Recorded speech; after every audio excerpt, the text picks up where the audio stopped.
Joseph. Joseph, hello. Nice to see you.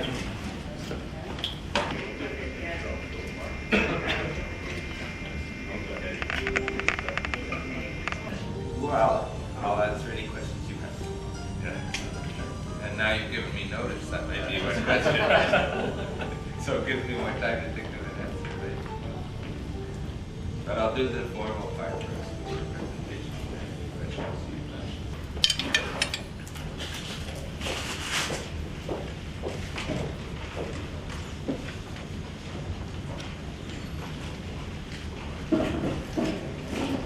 We must well get started. All the good friends are here right now. That's the most important thing. So, on behalf of our host here, the Federation of Chinese Canadians in Markham and the Markham Chinese Cultural Center, and our Chinese Chamber of Commerce in Markham, we welcome you all to come to this facility for the special media briefing from our Honorable John McCallum, who's the MP from Markham Unionville, of course, but also the Minister of National Revenue from our great, wonderful Canada. But John is also the honorary advisor and patron of our Chinese Chamber of Commerce and also the Federation as well too. So John is well tuned with the community, and I'm sure our community would love to hear something wonderful from John and giving us insight into the federal budget, which affects all walks of life, whether residents or businessmen as well too. Once again, thank you all for coming on this Friday morning on a short notice as well too. Thank you. And now, let's welcome our Minister, John McCallum. Thank you. Thank you very much, Ken, and thank you for your help and hospitality in setting this up. And good morning, ladies and gentlemen. I'm pleased to see so many of you here today. I'm going to make a fairly brief statement, not more than 5 minutes, and then I'd be very happy to answer any questions you might have. And what I'd like to do is speak about two things. First of all, the budget as a whole, and secondly, my role in the budget as chair of the Expenditure Review Committee, which was to provide $11 billion in savings over 5 years, which were important in financing the initiatives which we have produced in this budget. The single most important theme of this budget is that we keep our promises. We made promises, and the budget delivers on these promises. And I believe there's nothing more important for a political party or a government than to keep its promises. And in this election, in this budget, that is what we do. So let me go through a number of the items. The largest dollar sum which was produced in the budget resulted from the Health Accord and the Equalization Accord. Put together, those two initiatives amount to $75 billion over 10 years. And the healthcare initiative is by far the largest dollar amount in the budget. And that's appropriate, because healthcare is Canadians' top priority, and it's also the government's top priority. Going beyond that, we confirmed and financed $5 billion over 5 years for the child care initiative. We have additional funding for seniors in the Guaranteed Income Supplement, GIS, which is $2.7 billion over 5 years, which amounts to $36 per month additional for a single person and $58 a month for a couple. Of interest to Markham citizens is we have an additional $400 million for immigrant settlement to help new Canadians adapt to conditions in Canada. We have a modest reduction in personal income tax, and also it is important to maintain a competitive position of the Canadian economy. And one of the advantages we have today is a corporate income tax rate lower than the U.S. But the Bush administration is proposing to reduce their corporate tax rate, so we will be doing the same in coming years in order to maintain that competitive advantage with the United States. In terms of savings, we've increased the registered retirement savings plan limit. We've removed the foreign content rule. And perhaps most important, well, the most important thing is that we keep our promises. But perhaps a major theme of the budget is that it's a green budget. In terms of environment, again, we have $5 billion over 5 years. And some of the environmental spokespeople have commented that this is the greenest budget that they have seen in many years. We have delivered on our New Deal for cities, $5 billion over 5 years, $600 million in the first year. This is very important for Markham and for cities in general and towns. Public transit is a major part of that. In Markham, traffic gridlock is perhaps second only to healthcare in importance in the minds of citizens. And we've moved to support GO Transit, York Rapid Transit, and so that funding for cities will provide additional funds in that area, while at the same time we're maintaining our infrastructure programs, so that this new deal for cities is in addition to the other programs that we have. Finally, a second major theme is the role of Canada in the world. I think Canadians are proud of what we can do and have done in the world.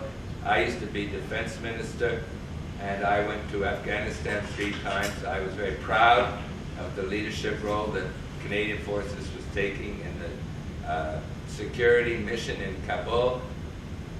The Afghanis overwhelmingly welcomed us because if you don't have basic security, you can't really do anything else. So I think we are respected around the world, and we are making a push to enhance and promote our Canada's position in the world. And to that end, we have committed some $12 billion in additional funding to defense, and that also honors an election commitment. During the election, we promised to increase the number of soldiers by 5,000 in the regular army and by 3,000 reservists. These funds allow that to happen, and they also provide for additional equipment. So I think that this will put us in a good position to undertake important peacekeeping missions overseas, whether in Afghanistan, in Bosnia, in Haiti, or in other places that need our help. But it's not just defense, it's also foreign aid, and we have a commitment for $3.4 billion over 5 years in additional foreign aid, including a commitment to double our aid in Africa. And so I think the combination of what we sometimes call the 3 Ds, defense, diplomacy, and development, working together, we can make a real difference in the world, and I think Canadians will be proud of that. So those are our promises kept. It's a checklist of things we committed to during the election campaign, and now we are delivering on them. And there are themes as well in terms of a green budget, in terms of Canada and the world, in terms of a new deal for the cities. Now let me turn to my own personal role as chair of what was called, and still is called, the Expenditure Review Committee of Cabinet. Now you might wonder where we get all the money to finance all of these initiatives, all of these billions that I've been talking about. Well, in part, we got the money through the work of my committee, which over the last 6 months has been hard at work to find savings from lower priority activities, or areas where we could save money by increasing efficiency. And we have come up with a package worth $11 billion over 5 years, where we have reduced expenditures of departments and where we've undertaken a number of government-wide initiatives in property management, procurement, and delivery of services to Canadians. So in procurement, just to give you one example, we plan to save $2.5 billion over 5 years in 2 ways. One, we will use the government's purchasing power to get lower prices for the things we buy. Everything from paper and pencils to computers and all of the other things governments buy. we will, because we are a big purchaser, more vigorously use our purchasing power to get lower prices. And second, we will ensure that departments buy at those prices.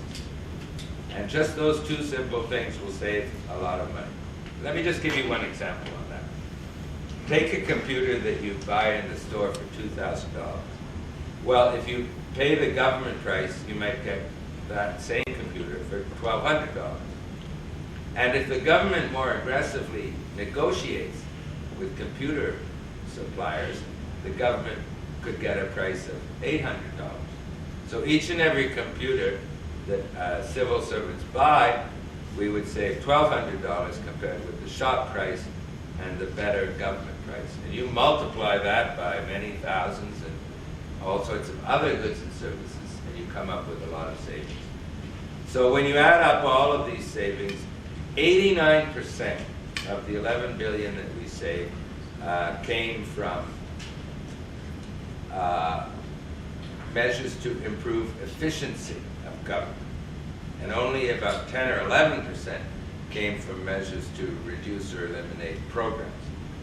So we found all this money, $11 billion, and that's important for two reasons. The first reason it's important is it's a lot of money. And so that $11 billion was used to finance a significant fraction of all of the new initiatives that were announced in the budget and that I have just described today. But the second reason why this is important is that as a matter of principle, it's the responsibility of government as the steward of taxpayers' money to get maximum bang for the buck out of the taxpayers' money, to always be on the lookout for ways to save money and improve efficiency so that we have additional money to put in areas where Canadians really care, whether it's healthcare or environment or cities or immigration. That's the responsibility of government as the steward of taxpayers' money. So what you've seen in this budget in terms of expenditure review, it's not the end. It's the end of the beginning. It's the end of phase one. But this will be an ongoing exercise so that each and every year, as a matter of course, the government will reallocate its money so to move out of the lower priority areas and into the areas that Canadians really care about. So I said I wouldn't be more than 5 minutes. That's my initial comments, both in terms of the budget as a whole and in terms of my own specific work in terms of expenditure review. So thank you for your attention, and at this point I'd welcome any questions you may have. So Minister, what's your comment on Premier McCallum and McGuinty talk about $23 billion that the federal government took from a province that doesn't pay back? Well, first of all, I think that number 23 billion is too big. For example, all of the headquarters of the banks are in Toronto, and all of the corporate income tax paid by banks is included as a contribution from Ontario. But really the banks make money all across the country and all around the world. And so it's not right really to credit all of the millions of dollars paid by banks and other companies with head offices in Toronto as a contribution from Ontario. So I don't know exactly what the number is, but it's certainly less than the number given by Dalton McGuinty if one calculates it properly. But that having been said, there's no doubt that the number is a positive number, that Ontario contributes more than it receives. But that's right. I am very proud as a Canadian that we have an equalization system, which means that the federal government pays out money to the so-called have-not provinces so that their provincial governments can give services similar to the services provided by provincial governments in rich provinces.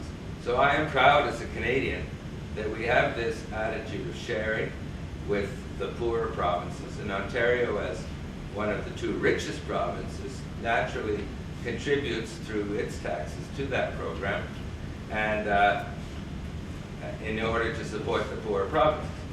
But at the same time, So I think that the Ontario government has a point in certain areas. For example, Ontario gets significantly less than Quebec on immigration funding, and I think this is something that is being negotiated. So I think there are some irritants in the system which we are working on. But in general, I think the role of the federal government working with the Ontario government, we should work together for the benefit of all Ontarians. And that is my attitude. And at the same time, we should work to deal with some of the irritants that Premier McGuinty has identified. So, Minister, how would you comment on the huge difference in the immigrant subsidies in between Quebec and Ontario? There's a huge difference between 3,800 for Quebec new immigrants and only 800 for Ontario. And how would you comment on this huge My comment is that we should work to reduce that difference. My comment, as I said just now, is that while I am proud as a Canadian to have a country that shares between the richer regions and the poorer regions, in certain areas there are irritants. I think that deal with Quebec is a historical fact that was negotiated at a certain time, and Quebec got a very good deal. But I think, and the government believes, that we should hold discussions with Ontario with a view to reducing that gap. As an Ontarian, I think that gap should be reduced, and that is the view of the government. And also, as I said earlier, we put in this budget $400 million into assistance for new Canadians coming to this country.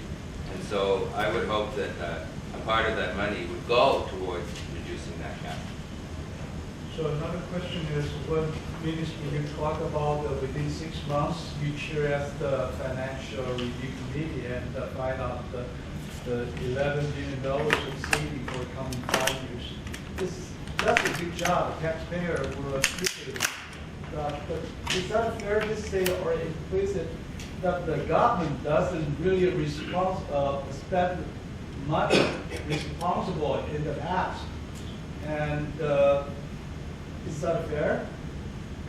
I don't think that's fair. I think the government, first of all, has had a number of such exercises in the past. We had a massive one in the 90s under program review when Canada was facing a fiscal crisis. We had another cost-saving exercise following John Manley's budget, and now we have my own, which will be ongoing. But I think what one could say is that this issue is common to all large organizations. I used to work for a bank, and before that I worked for a university, and I believe it's the responsibility of the leaders of all large